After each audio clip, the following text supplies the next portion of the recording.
Halo teman-teman semuanya, saya Catherine Antan Purba dari kelas Administrasi Bisnis AB3D dengan NIM 20050911047.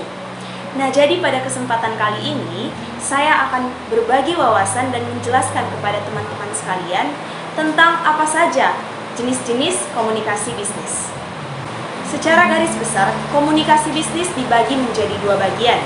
Yang pertama, komunikasi verbal, dan kedua, komunikasi nonverbal. Komunikasi verbal adalah sebuah proses komunikasi yang mana pesannya disampaikan dengan menggunakan kata-kata, baik itu melalui lisan ataupun tulisan. Contoh sederhana dari komunikasi verbal yaitu seperti misalnya berinteraksi dengan orang lain. Contohnya, jika kita saling berpapasan dengan orang lain, maka kita saling menyapa. Yang kedua, membaca koran atau majalah. Ketiga, menulis surat perjanjian, surat lamaran kerja, surat permohonan, dan lain sebagainya. Keempat, berkhotbah dan berpidato di depan banyak orang. Nah, sedangkan komunikasi nonverbal ini merupakan kebalikan dari komunikasi verbal, yaitu sebuah proses komunikasi yang mana pesannya disampaikan tidak dengan menggunakan kata-kata, melainkan dari bahasa tubuh, gerak isyarat, ekspresi wajah, dan kontak mata. Begitu juga dengan intonasi, kualitas suara, dan gaya bicara, serta emosi. Nah, ada beberapa jenis-jenis komunikasi, yakni yang pertama, menurut cara penyampaiannya, terdiri dari 1. Komunikasi lisan. Apa itu komunikasi lisan? Nah, yang dimaksud dengan komunikasi lisan adalah komunikasi yang terjadi secara langsung dan tidak dibatasi oleh jarak, yang artinya komunikasi bentuk ini dilakukan antara kedua belah pihak secara bertatap muka. Sedang yang kedua yaitu komunikasi tertulis. Komunikasi tertulis adalah salah satu bentuk komunikasi yang berupa tulisan, biasanya berupa surat. Nah, apa itu surat? Surat adalah sarana komunikasi untuk menyampaikan informasi tertulis oleh suatu pihak kepada pihak lain dengan tujuan memberitahukan maksud pesan dari si pengirim. Yang kedua, naskah. Apa itu naskah? Naskah yaitu segala macam dokumen buatan tangan manusia secara langsung, baik ditulis maupun diketik. Berbeda dari dokumen-dokumen yang dicetak dengan mesin atau direproduksi dengan cara yang terotomasi atau tidak secara langsung menggunakan tangan manusia. Yang ketiga ada blanko, yang keempat ada gambar dan foto, dan ada juga spanduk. Nah, yang kedua, jenis-jenis komunikasi menurut kelangsungannya.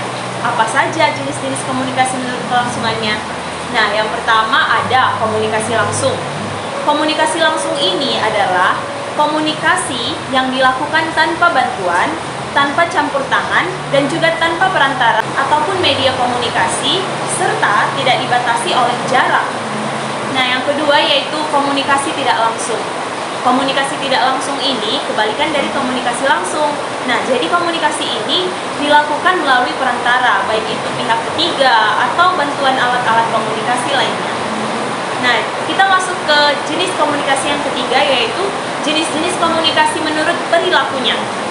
Adapun komunikasi dipelajari oleh manusia melalui proses kehidupannya, melalui belajar, bersosial, dan lain sebagainya yang tentunya akan secara otomatis dipengaruhi oleh perilaku dan posisi seseorang di dalam masyarakat. Nah, jadi ada jenis-jenisnya. Yang pertama yaitu komunikasi formal.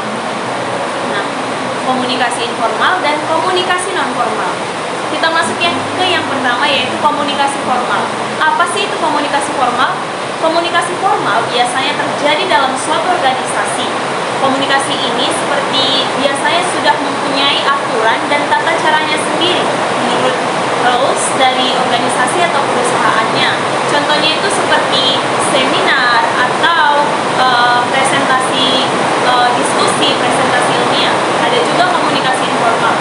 Komunikasi informal terjadi dalam suatu organisasi yang tidak ditentukan dalam struktur organisasi dan tidak dapat pengakuan resmi dan juga tidak berpengaruh terhadap kepentingan organisasi yang bersangkutan. Misalnya itu obrolan antar teman, desas-desus, atau gosip, dan lain sebagainya. Yang ketiga yaitu komunikasi informal. Nah, komunikasi ini hampir mirip dengan komunikasi non-formal juga. adalah komunikasi yang terjadi antara bersifat formal dan informal. Jadi dia ada di tengah-tengah, teman-teman. Yaitu komunikasi yang bertujuan dengan pelaksanaan tugas pekerjaan organisasi. Lalu kita masuk ke jenis-jenis komunikasi menurut maksudnya.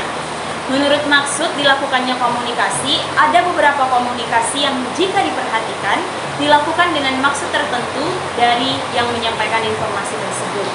Inisiatif komunikator menjadi suatu penentu. Nah, jenis-jenisnya yaitu yang pertama, pidato. Siapa sih yang nggak tahu pidato? Pidato adalah aktivitas berbicara atau berorasi di depan umum. Dilakukan dengan menyampaikan pendapat atau pemikiran penulis. Umumnya, pidato dilakukan dengan menyatakan peristiwa atau hal yang layak untuk diperbincangkan di depan umum. Contohnya, pidato tentang pentingnya menjaga kebersihan lingkungan sekitar tempat tinggal. Bisa juga ada juga contohnya komunikasi pidato bisnis. Nah, yang kedua yaitu ceramah. Ceramah ini tidak jauh berbeda dari pidato. Ceramah adalah pidato oleh seseorang di depan banyak orang, di depan khalayak umum mengenai suatu hal pengetahuan dan juga sebagainya. Berceramah itu memberikan uraian tentang suatu hal. Suatu hal tersebut adalah misalnya pengetahuan atau bisa juga yang berbau dengan keagamaan. Yang ketiga yaitu wawancara. Wawancara atau interview adalah kegiatan tanya jawab secara lisan untuk memperoleh informasi. Bentuk informasi yang diperoleh dinyatakan dalam tulisan atau direkam secara audio, visual, atau audio visual. Wawancara ini merupakan kegiatan utama dalam kajian pengamatan. Nah, pelaksanaan wawancara dapat juga bersifat langsung maupun tidak langsung. Yang keempat yaitu memberi tugas atau perintah. Metode pemberian tugas merupakan suatu cara mengajar dengan kegiatan perencanaan antara siswa dan guru. Tapi metode pemberian tugas ini bisa juga antara atasan dan bawahannya. Nah, kita masuk ke yang kelima yaitu jenis-jenis komunikasi menurut ruang lingkupnya. Ruang lingkup terjadinya komunikasi merupakan batasan jenis komunikasi yang sedang dilakukan. Nah, jenis-jenisnya yaitu yang pertama, komunikasi internal, dan yang kedua komunikasi eksternal. Ya, kita membahas komunikasi internal. Komunikasi internal itu adalah komunikasi yang berlangsung dalam ruang lingkup atau lingkungan organisasi atau perusahaan yang terjadi di antara anggota organisasi atau perusahaan tersebut, atau komunikasi yang dilakukan orang dalam. Di dalamnya, komunikasi internal dibagi lagi menjadi 3 macam, yaitu komunikasi vertikal. Komunikasi vertikal adalah suatu komunikasi dari atas ke bawah serta juga dari bawah ke atas, atau juga komunikasi dari pimpinan ke bawahan atau juga dari bawahannya ke pimpinannya secara timbal balik. Komunikasi vertikal itu terjadi secara formal. Nah, contohnya itu seperti pimpinan memberikan instruksi kepada bawahannya, petunjuk informasi, penjelasan, perintah, pengumuman, rapat, atau majalah intern. B atau yang kedua, komunikasi horizontal.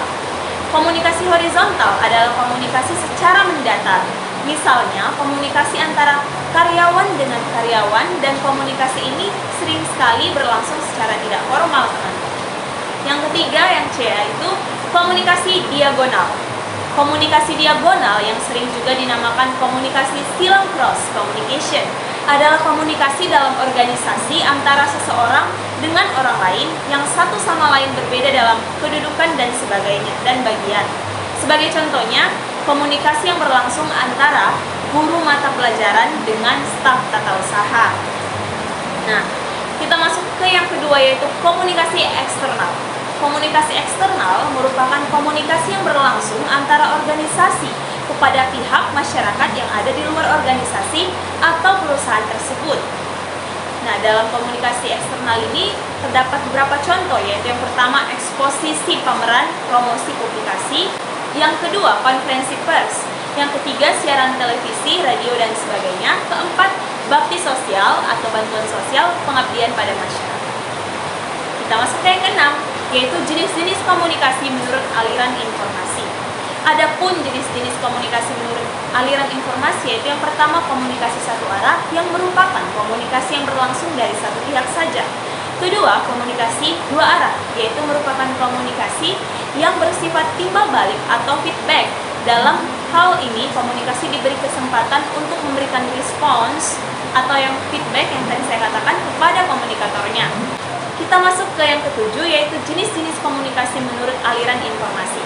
Yang pertama ada komunikasi ke atas, yaitu merupakan komunikasi yang terjadi dari bawahan kepada atasan. Yang kedua, komunikasi ke bawah, yaitu merupakan komunikasi yang terjadi dari atasan kepada bawahannya. Ada juga komunikasi ke samping, yaitu merupakan komunikasi yang terjadi di antara orang yang memiliki kedudukan sejajar. Dengan demikian, arah informasi tersebut akan dianut sebagai bentuk interaksi komunikasinya. Nah, yang kedelapan, ada jenis-jenis komunikasi menurut jaringan kerja.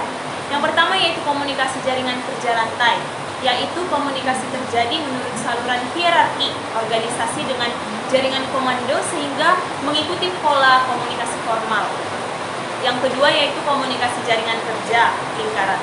Komunikasi terjadi melalui saluran komunikasi yang berbentuk seperti lingkaran.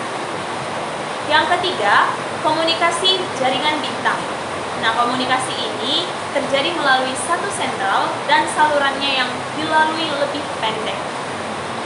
Nah, teman-teman, kita masuk ke yang ke-9, yaitu jenis-jenis komunikasi menurut peranan individu. Yang pertama ada komunikasi antara individu. Misalnya, saya dengan teman saya sedang berbincang-bincang. Yang kedua, komunikasi antara individu dengan lingkup yang lebih luas. Misalnya, satu orang berbicara dengan orang banyak. Yang ketiga, komunikasi antara individu dengan dua kelompok atau lebih. Nah, dalam hal ini bisa juga misalnya dalam kerja kelompok, seseorang sedang menjelaskan untuk teman-teman yang ada dalam kelompok. Nah, teman-teman, sekianlah penjelasan saya mengenai jenis-jenis komunikasi. Semoga bisa menambah wawasan dan juga ilmu teman-teman sekalian. Jika ada kesalahan saya dalam penyampaian penjelasan ini, mohon dimaafkan. Sekali lagi, sekian dari kita.